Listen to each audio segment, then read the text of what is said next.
Hello student, good morning. आज हम देखेंगे हमारे अगले जो क्वेश्चंस हैं उसको हम सॉल्व करेंगे। तो हमारा क्वेश्चन है, अम्लों को तनु करते समय, देखो तनु का अर्थ होता है जल में अम्ल मिलाना या अम्ल में जल मिलाना। ठीक है, तो तनु करते समय क्यों अनुशासित करते हैं कि जल को अम्ल में मिलाया जाना चाहिए, न कि जल को अम्ल में। मतलब हमको ये सुनिश्चित करना है कि हमें अम्ल को जल में मिलाना है या जल को अम्ल में मिलाना है। तो मैं आपको बताता हूँ, देखो तनुकरण जो अभिक्रिया होती है ये एक ऊष्मक्षेपी अभिक्रिया है जिसमें ऊष्मा बहुत अधिक मात्रा में निकलती है। ठीक है, देखिए जल को अगर हम अम्ल में मिलाएंगे इसका मतलब है जल की मात्रा कम होगी और अम्ल की ज़्यादा होगी, तो जो ऊष्मा उत्पन्न होगी वो ऊष्मा उत्पन्न कम जल द्वारा अवशोषित होती है और बची हुई जो ऊष्मा होगी वो परक नली की दीवारों पर परक नली को गर्म कर देगी। परक नली टूट सकती है और अम्ल बाहर निकलकर त्वचा को जला सकता है। लेकिन अगर हम अम्ल को जल में मिलाएंगे तो जल की मात्रा ज़्यादा होगी, ऊष्मा निकलने के बाद में भी ये ऊष्मा को अत्यधिक जल द्वारा अवशोषित कर लिया जाएगा, तो परक नली के बाहर गिरने का कोई खतरा नहीं होगा और ना ही त्वचा पे गिरने का। तो हमेशा हमें अम्ल को जल में मिलाना चाहिए, ना कि जल को अम्ल में। अगला क्वेश्चन है हमारे पास, देखिए अम्ल के विलयन को तनु करते समय हाइड्रोजन आयन की सांद्रता कैसे प्रभावित हो जाती है। मतलब वो कह रहा है कि भाई जब हम तनु करते हैं तो अम्ल में जो आयन होता है H3O पॉजिटिव, इसकी मात्रा कैसे प्रभावित होती है। अम्ल के विलयन को तनु करते समय हाइड्रोनियम आयन की सांद्रता मात्रा प्रति इकाई आयतन कम हो जाती है। बिल्कुल सही है भाई, हम जितना ज़्यादा जल मिलाएंगे उतनी ज़्यादा H3O प्लस आयन की मात्रा प्रति इकाई आयतन कम होती चली जाएगी।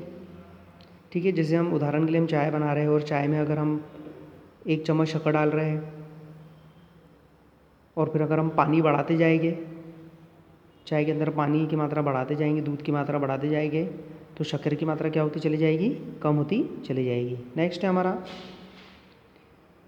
जब सोडियम हाइड्रोक्साइड विलयन में अधिक क्षारक मिलाते हैं तो हाइड्रोक्साइड आयन की सांद्रता कैसे प्रभावित होंगी। ये सेम क्वेश्चन है, बस यहाँ पर क्या है, यहाँ पर क्षारक और मिला रहे हैं हम। ठीक है, मतलब क्षारकता बढ़ा रहे हैं, तो क्षारकता बढ़ाएगी तो क्या होगा देखते हैं हम। जब सोडियम हाइड्रोक्साइड विलयन में अधिक के क्षार मिलाते हैं तो विलयन में हाइड्रोक्साइड आयन OH की सांद्रता प्रति इकाई आयतन बढ़ जाती है। बिल्कुल सही है, ये तो वही बात हो गई कि चाय में हम 1 चम्मच शक्कर मिला रहे हैं, फिर 2 चम्मच मिला रहे हैं, 3 मिला रहे हैं, तो मिठासपन क्या होता चला जाएगा, बढ़ता चला जाएगा।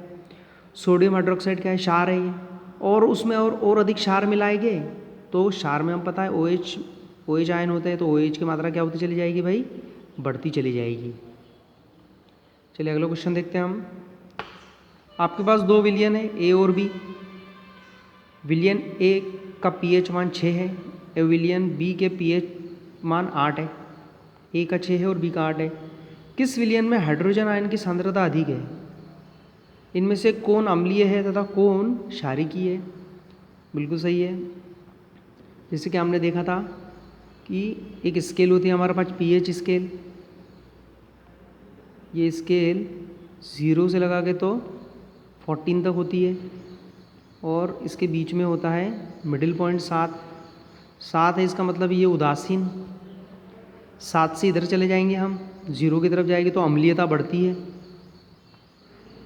और 7 से 14 की तरफ जब जाएंगे तो क्षारीयता बढ़ेगी, क्षारीयता बढ़ेगी।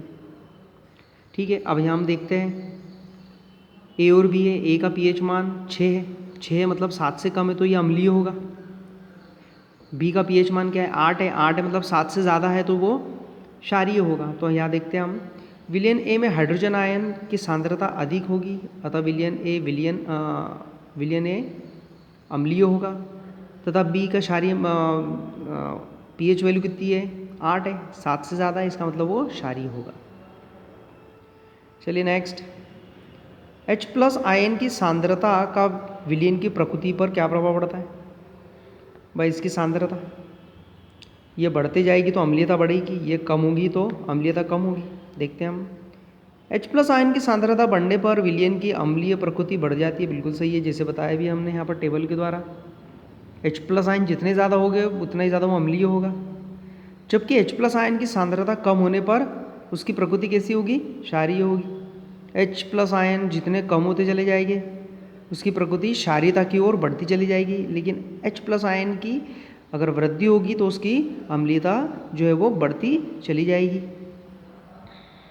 नेक्स्ट क्वेश्चन देखते हैं हम, अगला क्वेश्चन, लास्ट क्वेश्चन, ठीक है। क्या क्षारीय विलयन में H प्लस आयन होते हैं? अगर हाँ तो ये क्षारीय क्यों होते हैं? वो कह रहा है क्वेश्चन कि भाई क्षारीय विलयन में अगर H प्लस आयन है तो ये अम्लीय क्यों नहीं कहलाता, इसको क्षारीय क्यों कहते हैं हम? तो देखते हैं। हाँ, क्षारीय विलयन में भी H प्लस आयन होते हैं, लेकिन उनमें H प्लस आयनों की अपेक्षा OH आयनों की सांद्रता अधिक होती है। मतलब वो क्या कह रहा है? वो कह रहा है कि भाई क्षारीय विलयन में H प्लस आयन हो गए, लेकिन उसकी मात्रा बहुत कम होती है, उसकी सांद्रता कम होती है। सांद्रता किसकी अधिक होती है? OH आयन की सांद्रता अधिक होती है। तो यहाँ पर H प्लस आयन की सांद्रता कम होगी ये क्षारीय विलयन में, जबकि OH आयन की सांद्रता का अर्थ होता है मात्रा, तो इसकी मात्रा अधिक होगी। चलिए नेक्स्ट क्वेश्चन है, COCl2 यौगिक का प्रचलित नाम क्या है? कल हमने देखा था COCl2, ये कैल्शियम ऑक्सीक्लोराइड है, इसका रासायनिक नाम कैल्शियम ऑक्सीक्लोराइड, और इसको हम जो प्रचलित नाम है उसका वो है विरंजक चूर्ण। विरंजक चूर्ण जिसको हम ब्लीचिंग पाउडर इन इंग्लिश हम कहते हैं ब्लीचिंग पाउडर। तो COCl2 रासायनिक नाम कैल्शियम ऑक्सीक्लोराइड, इसका प्रचलित नाम है विरंजक चूर्ण, और इंग्लिश में कहते हैं इसको ब्लीचिंग पाउडर।